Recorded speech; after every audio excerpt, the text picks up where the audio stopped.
Did you know that you can colour by blending? That's what we're going to do today.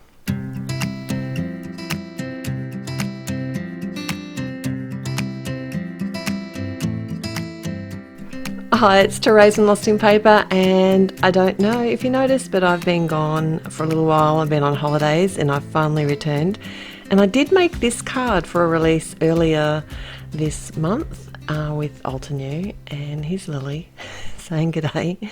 But what I wanted to do was actually share. I never had time to edit it before I went on holidays, so I thought I'd just quickly share this with you today and show you how I created this card and coloured all of my elements simply by blending.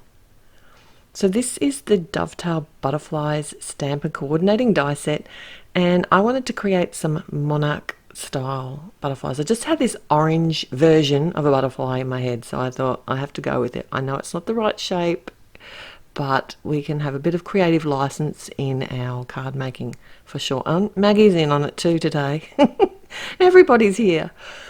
Alright, so the three different tools I've got from Altenew for blending. It's a large blending brush. The small ones come with 4 in a box, and then the detailed brushes, there's 3 in those, but I'll get to those in a second. They all have this same kind of really soft, dense brush, and I have found since I've started using these large Altenew blending brushes, my blending has improved no end. And I have, I think, 5 altogether, 1 for each of my colour families.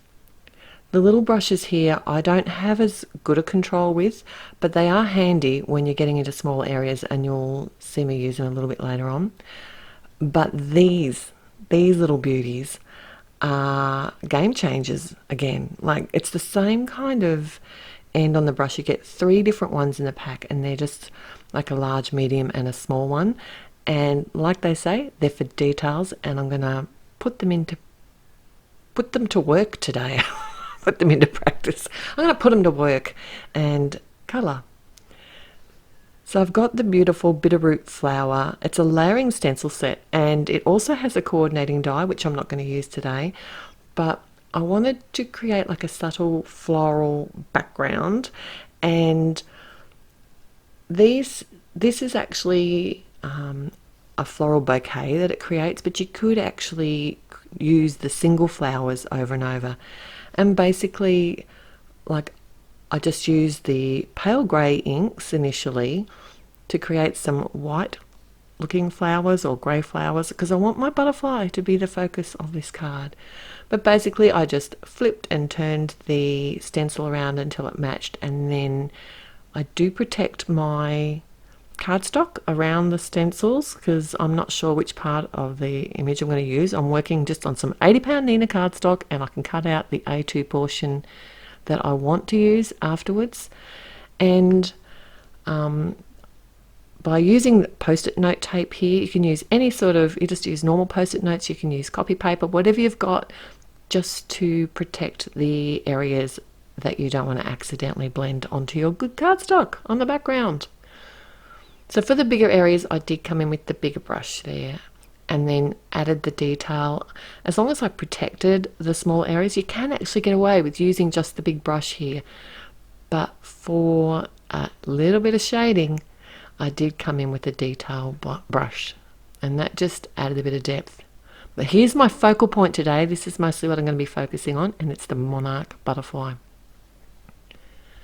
So here's a little trick to be able to die cut this butterfly. I want to just keep it real quick. So I stamped it on some Nina 80-pound cardstock with some black ink, and then I've re-stamped it again on some of the Altenew masking paper on the white side, because that means that the sticky side's on the correct side. And I did de-tack it a little bit on my arm, and then I actually can cut out the center of my butterflies here, and this means that I can colour my butterflies with my blending brushes and then be able to die cut them out and have that white border. You know, when you die cut something, it has the white border. I didn't want that to be yellow or orange. And this just made it really fast and easy for me to add colour with the small blending brushes that I'm using here. and then I simply come in as I did before, but I use the detail blending brushes. In between applications, if you don't have, if you have like colour, I found they're very forgiving. I simply just will rub off the excess ink on some paper towel off to the side, and I did actually decide I did need to cover the whole, pretty much the whole portion of the butterfly underneath. I was thinking I had to do the bottom bit, but I changed my mind. But yeah, I was just using the paper towel there in between changing colours, so I had a bit of grey on that one from before, and then I simply could just come in and rub it off on the paper towel, and then you're set to go for a different colour. And that way I'm not contaminating inks in between adding colour, and I'm simply just picking up my ink and using like a brush technique so it ends up darker where I touch the brush to the paper, and as I pull it away it gets a little bit lighter, and the ink as it dries will dry a little bit lighter and mix together a little bit better. So don't freak out if you haven't got it perfect.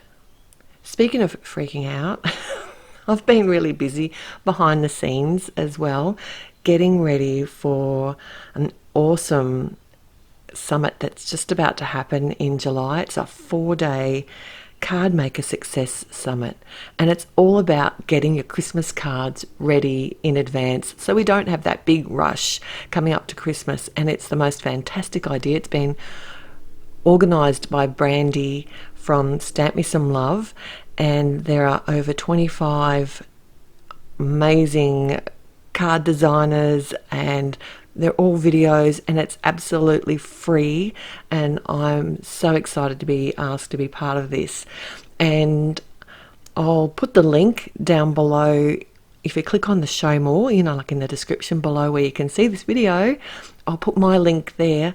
That'll take you to where you can register for this free Card Maker Success Summit and get a real kickstart for your holiday cards. And there's all the details will be there. There is just so much talent, and I'm very excited. Just in case you can't tell. But yeah, I'll put my link in the description below this video, so I'd love you to join me there.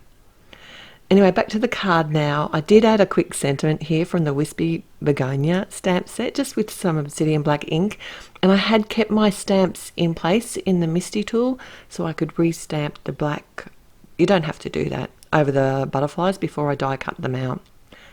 And I attached the panel to the front of a top folding A2 size card and popped up my 2-layered butterfly. And I am going to have to get this butterfly out again and play a little bit more. Isn't it absolutely beautiful? Thanks so much for joining me today. If you did like today's video, please click on the thumbs up button, and if you haven't already, I'd love it if you'd subscribe to my channel. I look forward to seeing you again here real soon. Till that time, happy paper crafting. Bye.